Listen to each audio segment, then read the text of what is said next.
अस्सलाम वालेकुम क्लास।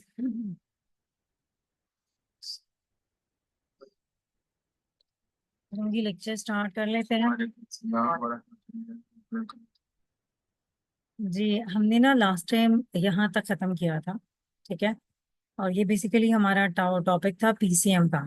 ठीक है ना, सैम्पलिंग, जिसके अंदर हमने नाइक्विस्ट थ्योरम, सैम्पलिंग, क्वांटाइजेशन और इंक्लूडिंग को देखा था। तो बेसिकली अगर हम मेजर टॉपिक देखें तो ये डिजिटल ट्रांसमिशन था, जिसके अंदर ये था कि हमारे पास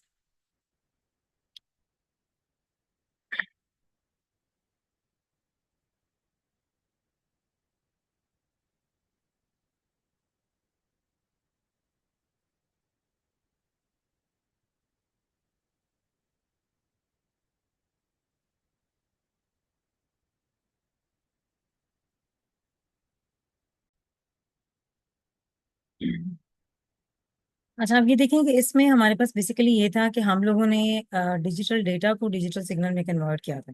ठीक है। तो इसी का हमारे पास लास्ट टॉपिक है आज, ट्रांसमिशन मोड्स का। ठीक है।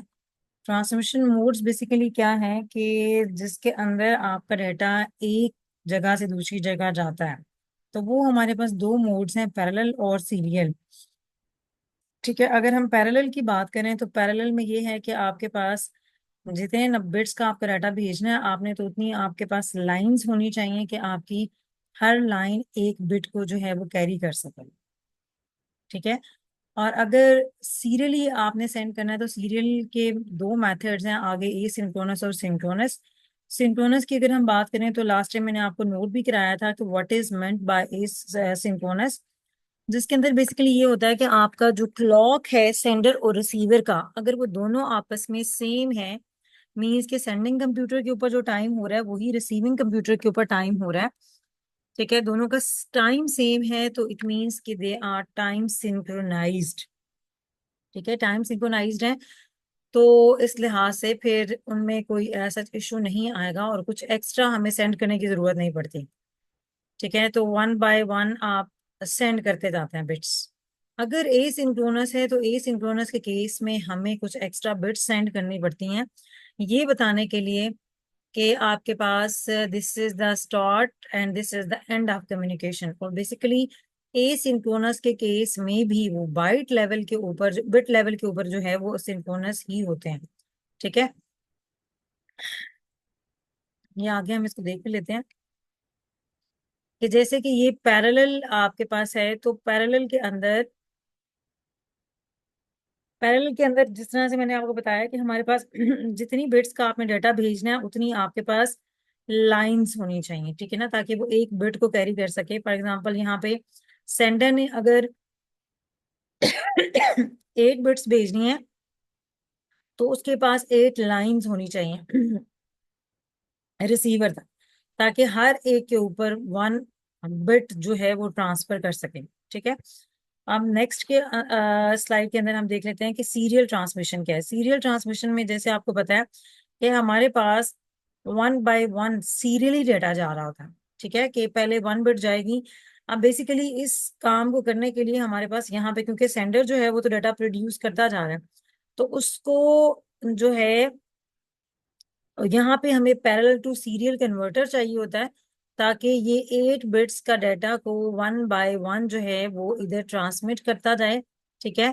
और फिर रिसीवर के ऊपर जो है वो सीरियल मीन्स के जहां से जो डाटा रिसीव हो रहा है उसको पैरेलली कन्वर्ट करके जो है वो उसको बाइट्स की फॉर्म में कन्वर्ट करके, तो वो आगे जो भी आगे उसने प्रोसेसिंग करनी है वो करता जाए। ठीक है। तो ये मेजर मोड्स अगर आपसे पूछते हैं कि ट्रांसमिशन मोड्स कौन से हैं, तो एक इस सीरियल है और दूसरा पैरेलल है। पैरेलल में जितनी बिट्स आपने भेजनी होती हैं आपके पास ट्रांसमिशन लाइंस होनी चाहिए। ठीक है। और दूसरी बात ये है कि सीरियल में एक ही ट्रांसमिशन लाइन होती है, लेकिन इसके अंदर कन्वर्टर्स की जरूरत होती है हमें, सीरियल टू पैरेलल और पैरेलल टू सीरियल। ठीक है। अब सेकंड है कि अगर हमने इसकी टाइप्स देखनी है सीरियल की, तो ए सिंक्रोनस ट्रांसमिशन के अंदर जो है, जैसे कि मैंने आपको बताया कि सिंक्रोनस के अंदर हमें कुछ एक्स्ट्रा इंफॉर्मेशन की जरूरत नहीं पड़ती, जबकि ए सिंक्रोनस के अंदर we need to tell them that where this bits byte is starting and where this byte will end. ठीक है।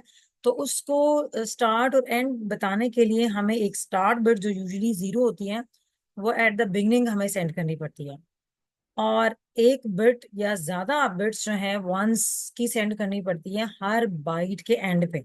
ठीक है, अगर अगर मैं ये लिख के दिखाऊं आपको, तो हमारे पास यहाँ पे 0 है, यहाँ पे बाइट्स की 8 बिट्स की वैल्यू है, मीन्स कि एक बाइट की, और यहाँ पे एक 0 1 भी हो सकता है, इससे ज्यादा 1 भी हो सकते हैं।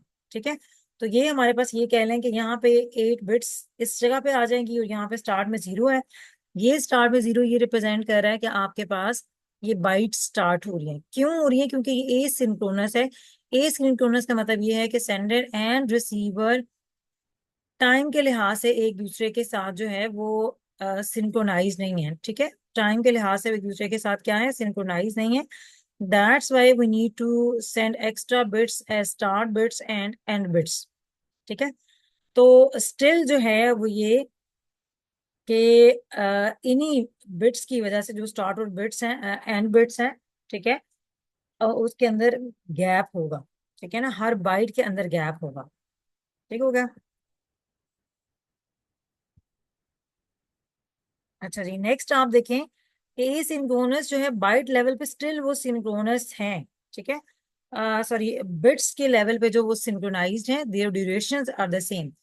कि बाइट एक दूसरे दूसरी बाइट से जो है वो एसिंक्रोनस है, लेकिन बिट्स जो है वो स्टिल सिंक्रोनाइज्ड होंगी, तो उसमें कोई फर्क नहीं होगा। तो अब जैसे यहाँ पे जैसे मैंने आपको बताया था कि ये एक बिट जा रही है, ठीक है, सॉरी बाइट जा रही है, तो बाइट के साथ एक स्टार्ट बिट आपकी 0 आएगी, और स्टॉप बिट जो है वो एक 1 हो सकता है, या एक से ज्यादा वंस भी हो सकते हैं। ठीक है, तो अब इनके दरमियान गैप भी हो सकता है, और गैप जो बेसिकली है वो आपके पास डेटा यूनिट्स का मीन्स के आपके यहाँ पे एक्स्ट्रा बिट्स भी आ सकते हैं। ठीक है, तो ये ए सिंक्रोनस है। सिंक्रोनस के अंदर आपको ऐसी कोई जरूरत नहीं होती, तो आप एक के बाद दूसरी स्टार्ट कर सकते हैं। It is the responsibility of receiver to group the bits. ठीक है, ये रिसीवर क्योंकि उसे पता है, तो ये इस केस में आप देखें कि ये पूरी 8 बिट्स है, 8 बिट्स हैं, 8 बिट्स है, तो ये कंटिन्यूसली जाती जा रही है। ठीक है, सीरियली। अब इसमें ऐसा कोई भी रिसीवर को मतलब कोई एक्स्ट्रा हमें काम नहीं करना पड़ा। क्यों? क्योंकि सेंडर और रिसीवर की क्लॉक सेम है, they are synchronised. That's why there is no need of extra task या एक्स्ट्रा प्रोसेसिंग। जस्ट रिसीवर ने जो है वो देखना है कि ये अब जो 8 बिट्स आती जा रही हैं, तो बस वो बिट्स की वैल्यूज को काउंट करेगा, और उसके बाद नेक्स्ट 8 बिट्स जब मुकम्मल हो जाएगी तो वो कहेगा कि ये बाइट बन गया। ठीक है, फिर वो उसको नेक्स्ट में प्रोसेस कर लेगा। तो इसके रिस्पॉन्डिंग से मैं दोबारा रिवाइज कर देती हूँ कि हमारे पास सीरियल और पैरेलल दो डेटा ट्रांसमिशन मोड्स हैं, और सीरियल के आगे ए सिंक्रोनस और सिंक्रोनस टाइप है, जबकि सिंक्रोनस का मतलब ये है कि वो आपके पास टाइम सिंक्रोनाइज्ड है, और ए सिंक्रोनस का मतलब ये है कि वो आपस में सिंक्रोनाइज नहीं है। तो that's why there is need to send start and stop bits, means के एक्स्ट्रा बिट्स जो हैं वो सेंड करनी पड़ेगी हमें। ठीक है, तो ये 4 चैप्टर है, 4.1, 4.2, 4.3 बहरोज ए फ्रोजन की बुक से। ये आप फर्दर कंसल्ट कर सकते हैं इसकी रीडिंग्स। अच्छा, हमारे पास जो नेक्स्ट टॉपिक है एनालॉग ट्रांसमिशन। अभी हमने जो है वो डिजिटल ट्रांसमिशन देखा है। ठीक है, डिजिटल ट्रांसमिशन देखा है, तो डिजिटल ट्रांसमिशन के अंदर हमने ये देखा था कि we converted digital data to digital signals. जो हमने एनआरजी आई और एनआरजी एल और इस तरह की बाकी सारी टेक्निक्स पढ़ी हैं। ठीक है, तो इसी तरीके से ये हमारे पास एनालॉग ट्रांसमिशन का जो है बेसिकली अब है कि हम लोग अब बेसिकली आपके पास एनालॉग, ये इसका मतलब तो ये था कि आपके पास डिजिटल डेटा है, और digital data digital transmission signals में कन्वर्ट होगा। अब यहाँ पे एनालॉग ट्रांसमिशन का बेसिकली क्या मतलब आ रहा है, उस चीज को देख लें कि बेसिकली डिजिटल टू एनालॉग है। एनालॉग कन्वर्जन का मतलब ये है कि digital to analog conversion is the process of changing one of the characteristics of analog signal based on the information in the digital data. ठीक है, अब यहाँ ये सेम वही डायग्राम है जो आपने पहले देखी है। ठीक है, लेकिन फर्क क्या है, वहां पे यहाँ पर डिजिटल डेटा था, यहाँ पर डिजिटल सिग्नल था। एक तो ये डिफरेंस है। ठीक है, डिजिटल ट्रांसमिशन से एनालॉग ट्रांसमिशन का, कि यहाँ पे in case of digital transmission there was a digital signal. ठीक है, और इन स्टेड ऑफ मॉड्यूलेटर यहाँ पे एनकोडर था और डी मॉड्यूलेटर की जगह पे यहाँ पे डी कोडर था। ठीक है। तो अब आपको इन दोनों डायग्राम्स के एनालॉग कन्वर्जन और डिजिटल कन्वर्जन में डिफरेंस समझ आ गया होगा कि मॉड्यूलेशन बेसिकली या मॉड्यूलेटर और डी मॉड्यूलेटर जो है वो बेसिकली हमारे पास ये काम करते हैं कि डिजिटल डेटा को बेसिकली एनालॉग सिग्नल में कन्वर्ट करना या फिर आगे जो फर्दर आपने काम करना है उसके बेस पे। ठीक है। तो इसके हमारे पास तीन मेथड्स हैं।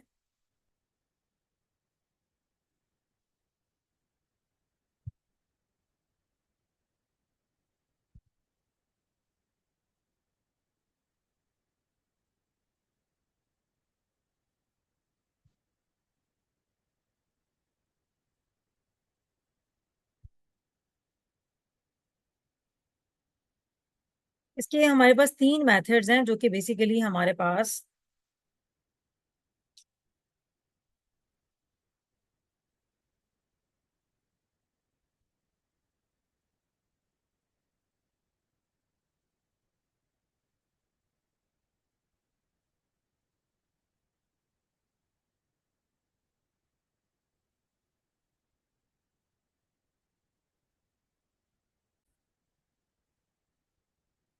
तो अब इसमें ये देखिए कि हमारे पास इसके तीन मेथड्स हैं। एक एम्पलीट्यूड शिफ्ट कीइंग है, फ्रीक्वेंसी शिफ्ट कीइंग है और फेज शिफ्ट कीइंग। और इन फेज शिफ्ट कीइंग और एम्पलीट्यूड शिफ्ट कीइंग को मिला के हमारे पास क्वाड्रेचर एम्पलीट्यूड मॉड्यूलेशन आता है। ठीक है। ये एम्पलीट्यूड और फेज दोनों को जब हम मिलाते हैं तो वहां पे हमारे पास स्क्वैम इस मेथड को कहा जाता है यूजुअली। ठीक है। तो इसके लिए कुछ इनिशियल कॉन्सेप्ट्स हैं, जिस तरह से लास्ट टाइम भी हमने देखा था कि उसमें कुछ इनिशियल कॉन्सेप्ट्स आ रहे थे डिजिटल ट्रांसमिशन के अंदर। तो सेम इन दैट उसमें पल्स रेट था और बिट रेट था। तो पल्स रेट क्या था? It was inverse of pulse duration. ठीक है। और बिट रेट का उस केस में फॉर्मूला था log 2L। ठीक है। आपने साथ लगाया हुआ था। और bandwidth sorry pulse rate multiplied by log 2L। तो अब इस केस में बिट रेट बेसिकली क्या है और बॉड रेट क्या है? तो bit rate is the number of bits per second हमने देखा। Baud rate is the number of signal elements, ठीक है, पर सेकेंड। कि आप एक सेकेंड के अंदर आपके पास सिग्नल एलिमेंट्स कितने आ रहे होंगे। तो in analog transmission of digital data the baud rate is less than और इक्वल टू बिट रेट। ठीक है।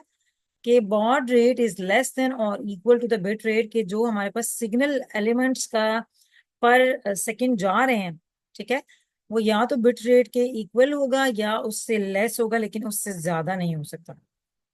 ये बात आपने इसमें याद रखनी है।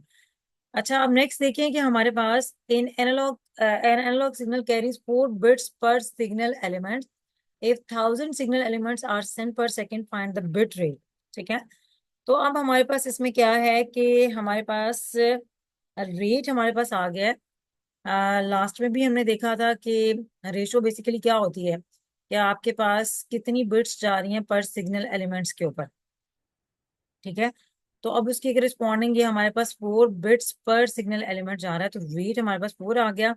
और 1000 सिग्नल एलिमेंट्स जो हैं वो एस की वैल्यू लेट्स से हम इसको सिग्नल एलिमेंट्स को 1000 कह देते हैं।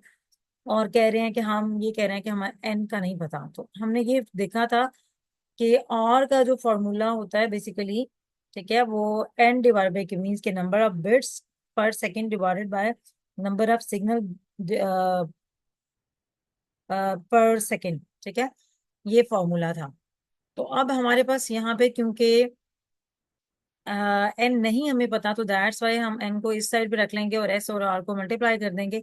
एस और आर की वैल्यू हमें पता है कि एस की वैल्यू 1000 एलिमेंट्स हैं पर सेकेंड और सिग्नल एलिमेंट्स पर सेकेंड है, और आर जो है वो हमारे पास 4 बिट्स पर सिग्नल एलिमेंट्स आ रहा है। तो दैट्स वाई हमारे पास 4000 बिट्स पर सेकेंड आ जाएगा। ठीक है। तो अब यहाँ पे आप देख सकते हैं कि 4000 बिट्स पर सेकेंड है। ठीक है। और सिग्नल एलिमेंट्स कितने थे? 1000। तो जो पीछे वाली बात थी कि आपके पास baud rate is less than और equal to the bit rate.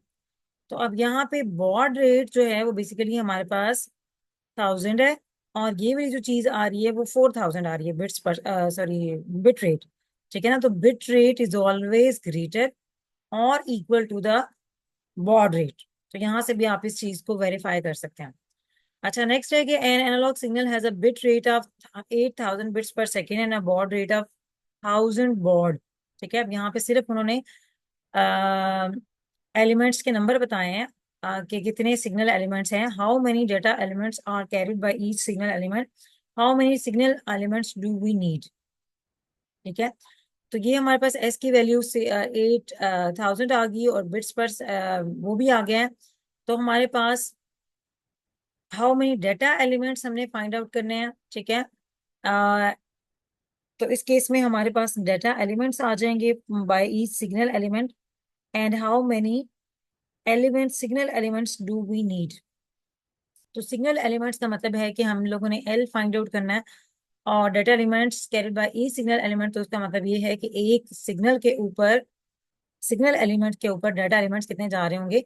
तो इसका मतलब ये है कि हमने आर फाइंड आउट करना है। ठीक है, इसका मैं आपको यहाँ से थोड़ा सा हाईलाइट करके बता देती हूँ कि ये भी जो चीज़ है ना, how many data elements are carried by each signal element, तो ये आपको कह रहा है कि आपने आर फाइंड आउट करना है, और how many signal elements do we need, इसका मतलब ये है कि हमने एल फाइंड आउट करना है। ठीक है, तो सेम हम वही फॉर्मूला लगाएंगे कि एस इज इक्वल्स टू या R is equals to N by S. तो उसमें से हमने ये फॉर्मूला डिराइव करके जो वैल्यूज हमारे पास गिवन है, एन एन की भी वैल्यू गिवन है, एस की भी वैल्यू गिवन है, तो आर हमारे पास आ जाएगा 8 बिट्स पर बॉर्ड। और उसके लिहाज से हमारे पास दूसरा फॉर्मूला जो है रेट का लॉग टू एल, अब यहाँ पे देख लें कि ये फॉर्मूला जो है वहां पे मौजूद नहीं था। ठीक है, तो ये रेट का लॉग टू एल है, और एल की अगर हमने वैल्यू निकालनी है क्योंकि रेट हमें पता है, तो that's why it will be 2 raise power A R. तो 2 रेज पावर 8 जो हमने यहाँ पे निकाला, इट विल बी 256। ठीक है, हो गया।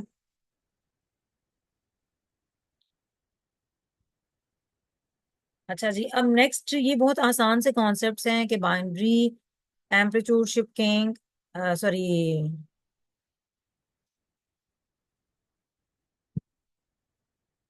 तो बेसिकली ना इसमें आपका जो पहला वाला बाइनरी का मतलब ये है कि आपके पास कितने लेवल्स हैं, चाहे वो फ्रीक्वेंसी के हैं चाहे वो फेज के हैं। असल आपके पास जो टेक्निक है वो ये है, एम्पलीट्यूड शिफ्ट के या फ्रीक्वेंसी शिफ्ट के या फेज शिफ्ट के। तो इसको हम कहते हैं ए एस के, amplitude, A from amplitude, S from shift, and K from keying. तो ए एस के, तो अब ये बाइनरी ए एस के है, तो बाइनरी ए एस के का मतलब है कि there will be two amplitudes. ठीक है, तो अब ये है कि हमारे पास एक तो एम्पलीट्यूड ये आ रहा है और एक एम्पलीट्यूड आप ये देख सकते हैं कि there is a difference between two element amplitude of these two signals. ठीक है, तो अब इसमें बेसिकली ये है कि आपके पास बॉड रेट भी आपके पास 5 है, और बिट रेट भी अगर आपने 5 रखना है, तो उस केस में आप ये आपके पास एक बॉर्ड है। ठीक है, और इन दोनों के बॉर्ड्स में बेसिकली क्या डिफरेंस है। देखिए, फ्रीक्वेंसी का कोई डिफरेंस नहीं है। फ्रीक्वेंसी का कोई डिफरेंस कैसे नहीं है कि इसमें 1 साइकिल, 2 साइकिल, 3 साइकिल और 4 साइकिल्स हैं, और आगे इसमें भी देखें 1 साइकिल, 2 साइकिल, 3 साइकिल और 4 साइकिल।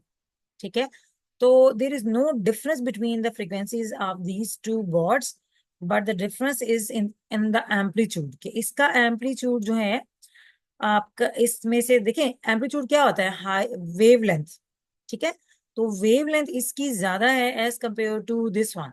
ठीक है, फ्रीक्वेंसी क्या होता है कि आपके पास साइकिल्स पर सेकेंड के एक के अंदर कितने साइकिल्स आ रहे हैं, तो इसमें भी 4 हैं, इसमें भी 4 हैं, there is no difference. Phase का आप देख लेते हैं कि फेज भी यहाँ से ये -180 से स्टार्ट हो रहा है, तो ये भी -180 से स्टार्ट हो रहा है, सॉरी 180 से स्टार्ट हो रहा है। तो सेम इसको भी ये कह लें कि आपके पास -0 या 180 से स्टार्ट हो रहा है। ठीक है, तो आपके पास सबके फेज भी सेम है, फ्रीक्वेंसी भी सेम है, the only difference is in their amplitude. ठीक है, फिर नेक्स्ट है कि हम लोग एक बोर्ड के करस्पॉन्डिंग आप 1 बिट भेज रहे हैं, कि अगर आपने जहां जहां भी 0 ट्रांसमिट करना है तो you will transmit this signal, जहां जहां ये देख लें आपके पास जहां जहां 0 ट्रांसमिट हो रहा है तो एक ही एम्पलीट्यूड जा रहा है, और जहां जहां 1 ट्रांसमिट कर रहे हैं वहां पे दूसरा एम्पलीट्यूड आप यूज करके दूसरा बॉर्ड भेज रहे हैं। ठीक है, तो बाकी ये इसकी ड्यूरेशन भी नीचे बताई हुई है कि कितने बॉर्ड्स हैं आपके, 1 2 3 4 5। तो 5 बॉर्ड रेट है और 5 ही आपके पास बिट रेट है, तो इनमें कोई डिफरेंस नहीं है, दोनों का सेम है। हाँ, इनमें डिफरेंस हो सकता है। ठीक है, there can be a difference जैसे कि अभी तो हम इनकी बेसिक फॉर्म्स देख रहे हैं, तो इसमें देख रहे हैं कि ये क्या है, बाइनरी फ्रीक्वेंसी शिफ्टिंग। अब देखें, एफ एस के इसको शॉर्ट में पढ़ा जाता है, F from frequency, S from shift and K from keying. तो बाइनरी का मतलब ये है कि there will be two frequencies. अब फ्रीक्वेंसी जैसे मैंने आपको बताया कि साइकिल पर सेकेंड है, ठीक है, साइकिल पर सेकेंड है, तो इसमें साइकिल पर सेकंड का मतलब ये है कि डिफरेंस होगा फ्रीक्वेंसी में, कि अगर आप साइकिल पर सेकंड, इसमें दो साइकिल, अगर आप ये वन है ये टू है, और अगर आप वन के करस्पॉन्डिंग देखें तो वन टू थ्री फोर, ठीक है ना। तो जहां जहां आपने वन ट्रांसमिट करना है वहां पे एम्पलीट्यूड आपके सेम है, फेज भी सेम है, मींस के स्टार्टिंग जो एंगल है वो भी सेम है, ठीक है, फेज तो वो भी सेम है, बस डिफरेंस है तो आपके यहाँ पे फ्रीक्वेंसी में डिफरेंस है, ठीक है। कि जहां जहां आप जीरो ट्रांसमिट कर रहे हैं वहां पे आप साइकिल पर सेकंड एक ही जैसे भेजेंगे। जैसे कि दो पर साइकिल पर सेकंड है तो इसमें भी दो टू साइकिल पर सेकंड है। जब आपने वन ट्रांसमिट करना है तो आपने four cycle per second, four cycle per second, means की फ्रीक्वेंसी आपकी चेंज हो रही है। There are only two frequencies, there can be many frequencies, ठीक है। कि आप फ्रिक्वेंसी जो है वो चेंज करें, तो इसमें भी बिट रेट आपका 5 है और बॉड रेट जो है वो 5 है, तो दोनों का आपका यहाँ पे भी और इसमें कोई डिफरेंस नहीं है, ठीक है। तो this is sorry frequency shift king. Next अगर हम चलते हैं तो इसमें फेज शिफ्ट किंग है, तो इसको पी एस के कहते हैं। और बाइनरी का मतलब है कि दो फेज होंगे। अब ये देख लें कि ना तो इनके एम्पलीट्यूड में डिफरेंस है, ठीक है, फ्रीक्वेंसी में भी आपको सामने नजर आ रहा है कि आपके पास साइकिल्स आप काउंट कर लेंगे तो they will also be same, ठीक है। तो आपके पास फ्रीक्वेंसी भी सेम है, आपके पास एम्पलीट्यूड भी सेम है, the only difference is in the amplitude, sorry phase. Phase का मतलब ये है कि इनका स्टार्टिंग एंगल, अब ये वाला स्टार्ट हो रहा है जीरो से, ठीक है, ये वाला स्टार्ट हो रहा है अब 180 से, ठीक है, 180 से स्टार्ट हो रहा है। तो ये इन दोनों के दरमियान जहां जहां भी आपने वन सेंड करना है तो आप 180 से सेंड कर रहे हैं, और जहां जहां से आपने स्टार्ट करना है जीरो ट्रांसमिट, जहां पे आपने वन ट्रांसमिट करना है वहां पे आप 180 से चलेंगे, और जहां पे जीरो ट्रांसमिट करना है वहां पे आप जीरो के एंगल से फेस से चलेंगे, ठीक है। बिट रेट बॉड रेट दोनों सेम है, फ्रीक्वेंसी सेम है, और क्या नाम है, एम्पलीट्यूड भी सेम है। तो इन तीनों टेक्निक्स में जो पीछे हमने ये तीनों amplitude shift king, phase shift, frequency shift king, phase shift king है, तो इनमें सिर्फ आपके पास जो भी किंग शिफ्ट किंग टेक्निक है, जो वर्ड उसके पहले यूज हो रहा है, चाहे वो फेज का है, फ्रीक्वेंसी का, एम्पलीट्यूड का है, तो वेरिएशन सिर्फ उसमें होगी। अगर फेज है तो इट मीन्स कि there will be difference in phase, variation in phase. अगर आपके पास फ्रीक्वेंसी की बात आ रही है तो देयर विल बी डिफरेंस और वेरिएशन इन फ्रीक्वेंसी। अगर एम्पलीट्यूड शिफ्ट कहेंगे तो there will be variation in amplitude. तो बाइनरी का स्टार्ट में मतलब ये है कि दो चीजें होंगी, ठीक है। अब नेक्स्ट एक कॉन्सेप्ट है कि हमारे पास जो मैंने आपको बताया ना, ये शॉर्ट फॉर्म यूज होती है पी एस के, एफ एस के, ठीक है।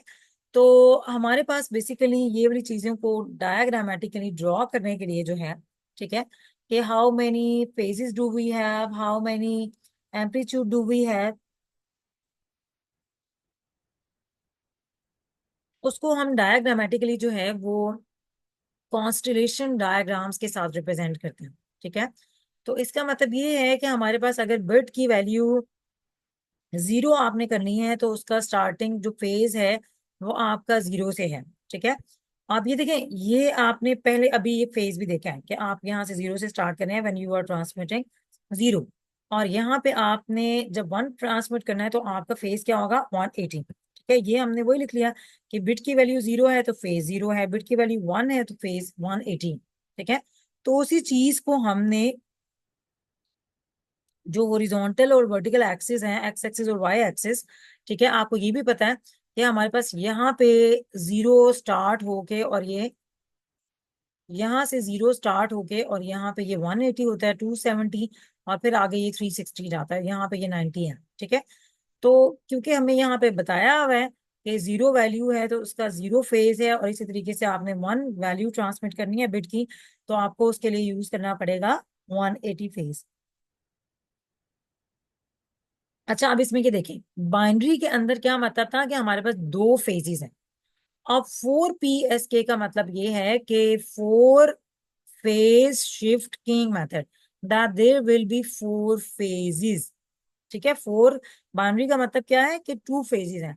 4 पीएसके का मतलब क्या है कि आपके पास 4 फेजेस होंगे। तो अब इसमें देख लेते हैं कि कैसे 2 फेज आप कह रहे हैं कि हमारे पास जो है वो 4 फेजेस हैं।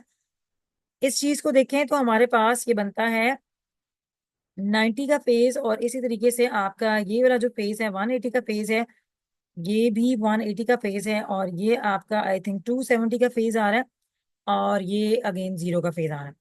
तो अब हमारे पास जब हम 4 फेजेस को यूज कर रहे हैं तो इट मीन्स कि हर फेज के करस्पॉन्डिंग, ठीक है, जो हमने 4 फेजेस यूज किए हैं उसमें हम 2 बिट सेंड कर सकते हैं। क्यों कर सकते हैं? Because when we are using 2 phases तो इट मीन्स कि हम हर फेज के ऊपर एक वैल्यू सेंड कर सकते हैं। जब हमने नंबर ऑफ फेज बढ़ाए हैं, ठीक है, कि हमने 4 एंगल्स के ऊपर ट्रांसमिट कर सकते हैं, 4 थीटा के ऊपर 4 एंगल्स के ऊपर ट्रांसमिट कर सकते हैं, तो इट मीन्स कि हम हर एक के ऊपर एक एक बिट तो नहीं सेंड कर रहे होंगे, या बिट की वैल्यू तो या तो 0 होती है या 1 होती है, ठीक है। तो इट मीन्स कि we need to increase the combinations.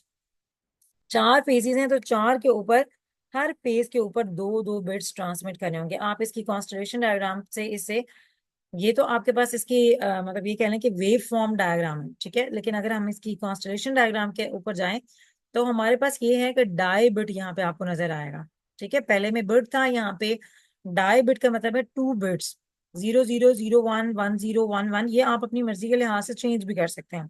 Phase जो है, अगर आपने 00 सेंड करना है तो आप उसे 0 के फेज से सेंड कर रहे हो। 01 की वैल्यू आपने ट्रांसमिट करनी है तो you will be transmitting at 90 angle. 10 आपने ट्रांसमिट करना है तो you will be transmitting at 180 angle, ठीक है। इसी तरीके से आपने 11 ट्रांसमिट करना है तो you will be transmitting at 270, ठीक है। तो सेम अगर इसको देखें कि ये आपके पास 0 है, ये 90 है, तो सेम पहले आपने ये टेबल बना लिया, तो उसके लिहाज से आपने उन एंगल्स, क्योंकि ये 0 है, ये 90 है, ये 180 है, तो 180 में देख लें आप 10 ट्रांसमिट कर रहे हैं, ठीक है। इसी तरीके से ये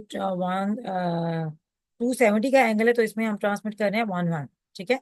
तो कॉन्स्टिलेशन डायग्राम हमारे पास बेसिकली एक ऐसी डायग्राम है जिसके अंदर हम फेस को, एम्पलीट्यूड को हम डायग्रामेटिकली बता सकते हैं कि बेसिकली आपका सिस्टम किस चीज को फॉलो कर रहा है, कितने उसके अंदर, ये कह लें कि एम्पलीट्यूड्स हैं, कितने उसके अंदर फेज हैं, ठीक है। तो ये सारी चीजें आप बता सकते हैं। अच्छा, अब देखिए हमारे पास 360 के एंगल्स हैं, we can divide it up to 360, ठीक है, कि हम हर एक को हर एक एंगल असाइन कर सकते हैं। तो उसके लिहाज से हम इसे we keep increasing the number of bits. अब यहाँ पे ट्राई का मतलब ये है कि 3 बिट्स जा रही हैं, और 8 पीएस के मीन्स के there will be 8 phases, PS के लिखा हुआ है, ठीक है। अभी तक हमने सिर्फ फेज को चेंज करना है, we are not concern with frequency और amplitude, we are just concern with phase, ठीक है। तो हम फेज चेंज किया, तो फेज हमने 4 से 8 बनाने हैं, ठीक है। पहले हम ये बात कर रहे थे 0 90 180 270, ठीक है। अब हमने इनके दरमियान जो मतलब हमने इसको डबल करना है, तो हम 0 45 90 135 185 180 225 270 और 315, ये 315 का ये वाला एंगल है, और 225 का ये वाला एंगल है, 180 का ये एंगल है, 135 90 और ये 45 का एंगल, ये भी आप लोगों को पता है।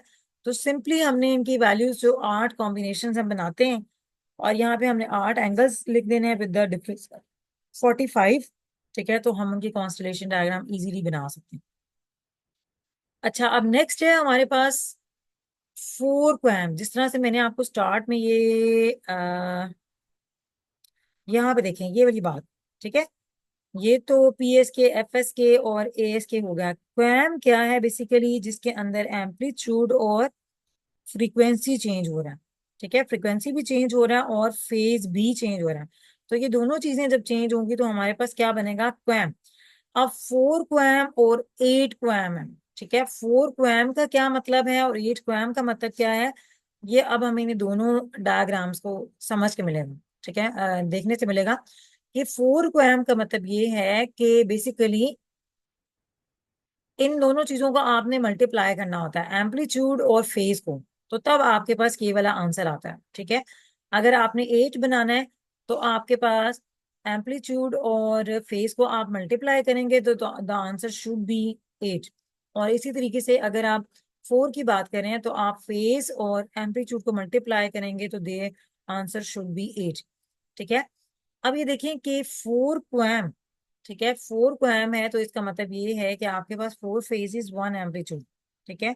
मीन्स कि इसको सिंप्लीफाई करने के लिए we are not changing amplitude, we are only focusing on phase. ठीक है। तो हमने फेज को वेरी किया, मीन्स के 45, 135, 225 और 315। ठीक है।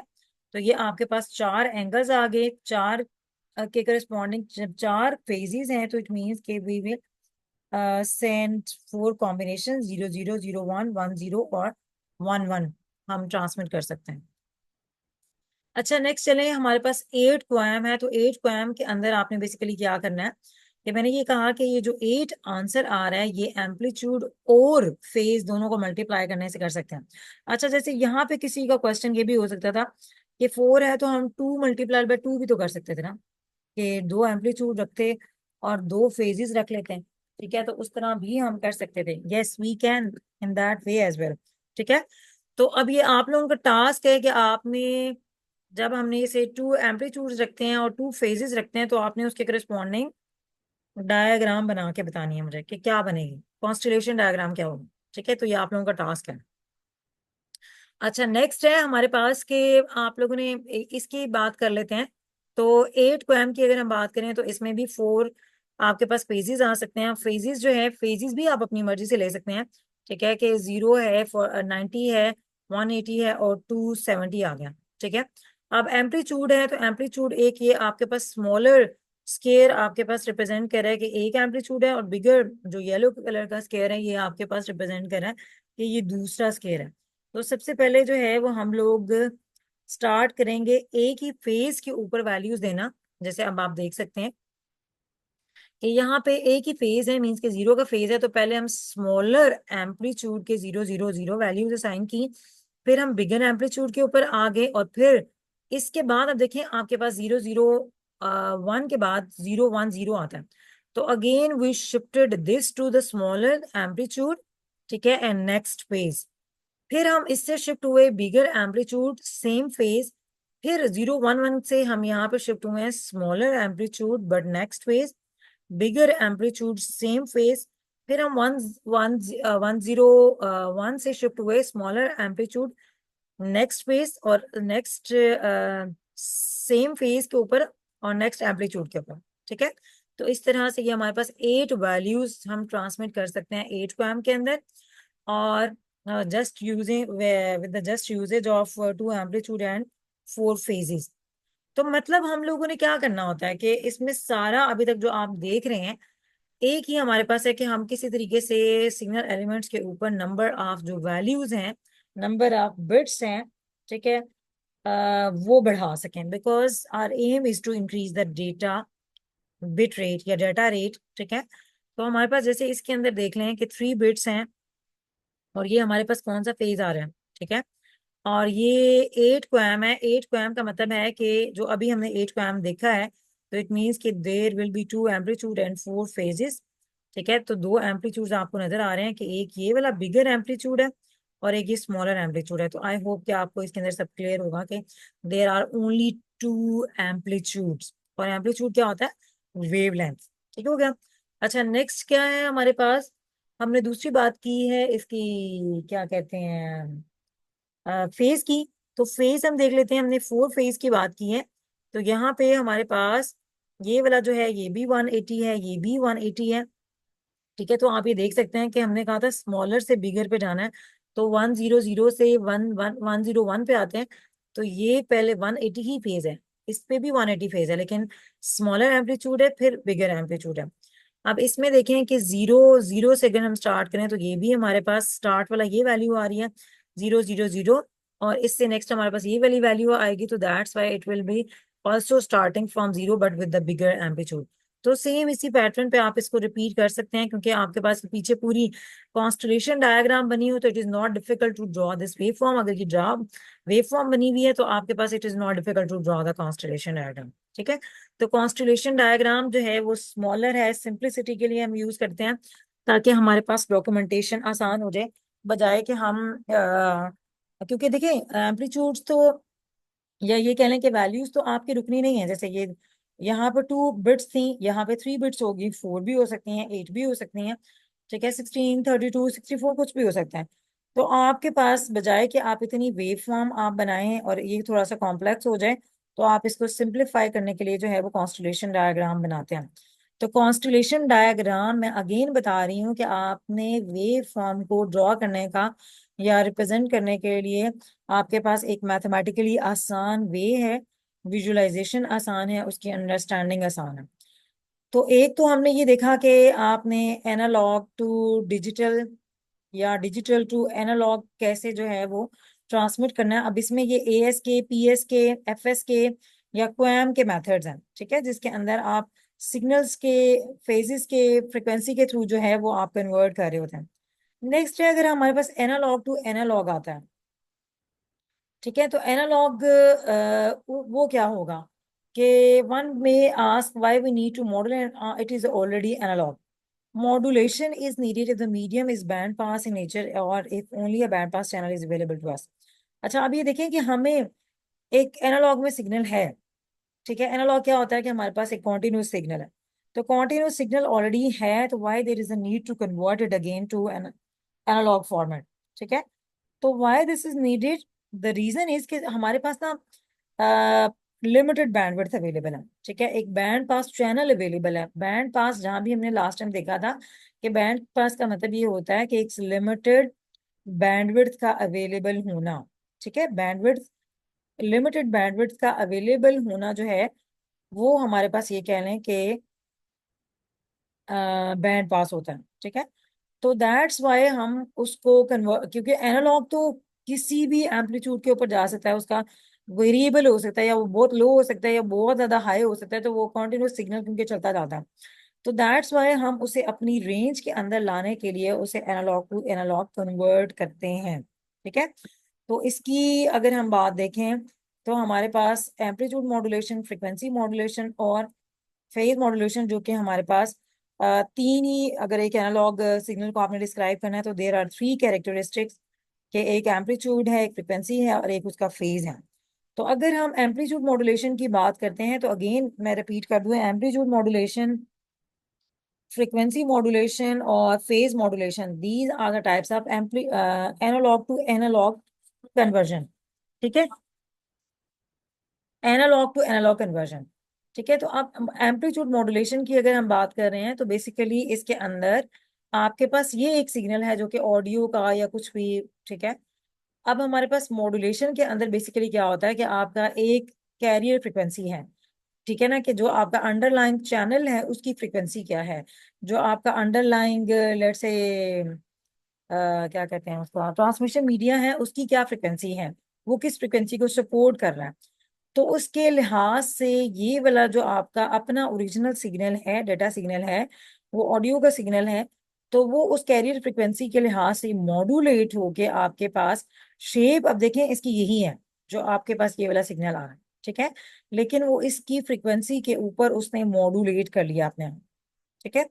तो उसकी फ्रिक्वेंसी के लिहाज से, अब फ्रिक्वेंसी मॉड्यूलेशन के अंदर बेसिकली क्या होता है कि ये आपका ओरिजिनल सिग्नल है, ये आपके पास कैरियर फ्रिक्वेंसी है। तो जहां पे आपका मॉड्यूलेशन इंक्रीज हो रहा है तो इट मीन्स उसकी फ्रिक्वेंसी भी इंक्रीज हो रही है। जहां पे आपका उसका ये कह लें कि एम्पलीट्यूड डिक्रीज हो रहा है तो वहां पे उसकी फ्रिक्वेंसी भी डिक्रीज होती जा रही है, लेकिन एम्पलीट्यूड आपका सेम रहेगा, जस्ट इसके अंदर फ्रिक्वेंसी चेंज हो रही है।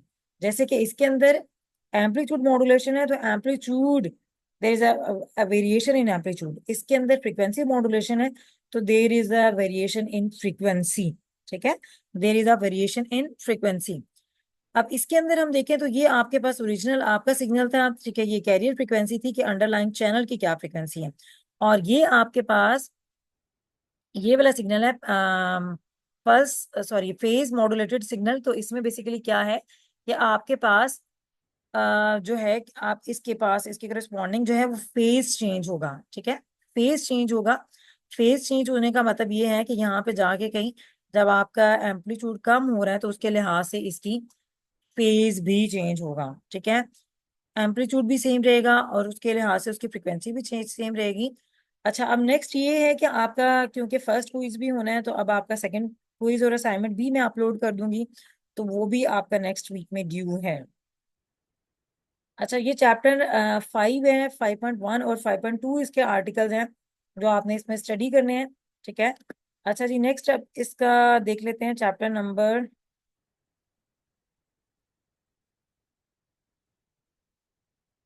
Transmission media. ठीक है, तो अब इसके देख लें कि हमारे पास मल्टीप्लेक्सिंग का, क्योंकि हमने टॉपिक पहले ही कवर कर लिया हुआ है। मल्टीप्लेक्सिंग की कौन कौन सी टाइप्स है, कौन मुझे बताएगा?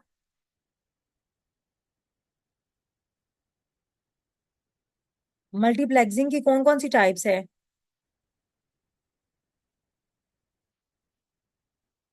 Frequency division multiplexing and time division multiplexing. ठीक है, टाइम डिवीजन मल्टीप्लेक्सिंग और फ्रीक्वेंसी डिवीजन मल्टीप्लेक्सिंग, जो कि बेसिकली आपके पास आ रहा था सर्किट स्विचिंग के अंदर। ठीक है, उसके फिर आगे हमने स्टैटिस्टिकल मल्टीप्लेक्सिंग और सिंक्रोनस मल्टीप्लेक्सिंग ये वाला सारा कुछ देखा था। ठीक है, अब इसके अंदर हमने डिजिटल ट्रांसमिशन भी देख लिया, जिससे डिजिटल डेटा से डिजिटल सिग्नल में अंदर कन्वर्ट होता है, या डिजिटल सिग्नल से डिजिटल डेटा में कन्वर्ट होता है। ठीक है, एनालॉग ट्रांसमिशन आज हमने देख लिया है कि बेसिकली उसमें क्या हो रहा है कि आपके पास एनालॉग सिग्नल है तो उसको डिजिटल डेटा में कैसे कन्वर्ट करते हैं, बैक या फिर एनालॉग से एनालॉग सिग्नल में क्यों हमें जरूरत पड़ती है, because there is band pass channel available to us. ठीक है। अच्छा, अब नेक्स्ट हमारे पास इसका लास्ट टॉपिक है फिजिकल लेयर का, के transmission media. Can anyone tell that what is transmission media? Transmission media क्या होता है?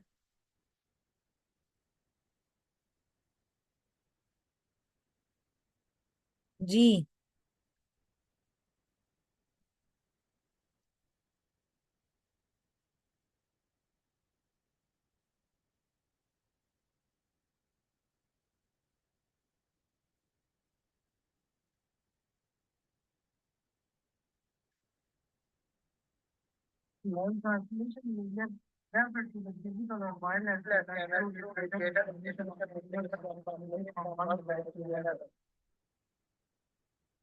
जी ठीक है।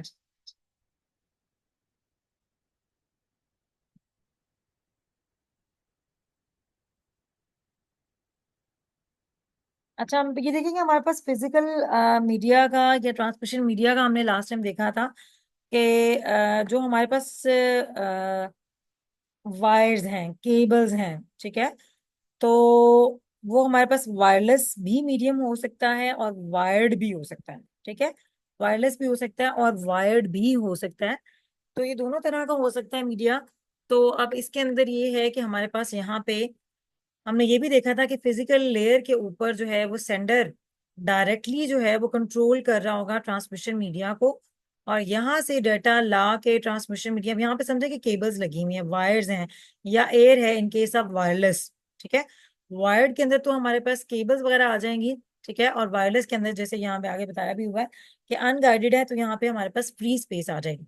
तो ये हमारे पास नेक्स्ट फिजिकल लेयर जो है रिसीवर साइड के ऊपर, वहां पे इस यहाँ से डाटा लेके और यहाँ पे पहुंचा रहा होगा। जैसे कि मैं हमने क्लास में एग्जांपल्स देखी हैं कि रोड जो है वो ये हमारे पास ट्रांसमिशन मीडिया है। ठीक है, या एयर, इन केस कोई एरोप्लेन वगैरह जा रहा है तो एक जगह से दूसरी जगह जाने के लिए जो है वो एयर भी यूज हो सकती है, कि एरोप्लेन अगर लेके जाना है आपको। ठीक है, तो अब इसमें ये देखें कि ट्रांसमिशन मीडिया की दो टाइप्स हैं, वायर्ड जिसको हम कह रहे हैं गाइडेड, और वायरलेस जिसको हम ये कह रहे हैं अनगाइडेड। ठीक है, गाइडेड और अनगाइडेड। ठीक है, तो गाइडेड और अनगाइडेड, वायर्ड जो है वो आपके पास गाइडेड है, और आगे इसकी further type twisted pair cable है, कोएक्सियल केबल है, फाइबर ऑप्टिक केबल है, और वायरलेस के आगे हम डिफरेंट टाइप्स देखेंगे, लेकिन इसके अंदर मेन जो है कैरिंग मैकेनिज्म वो फ्री स्पेस है। तो अगर हम इसके अंदर ट्विस्टेड पेयर केबल को देखें और आगे इसकी फर्दर टाइप्स को हमने देखना है, तो ट्विस्टेड पेयर केबल जो है ये आप लोगों ने लैब में इसको देखा है ट्विस्टेड पेयर केबल को?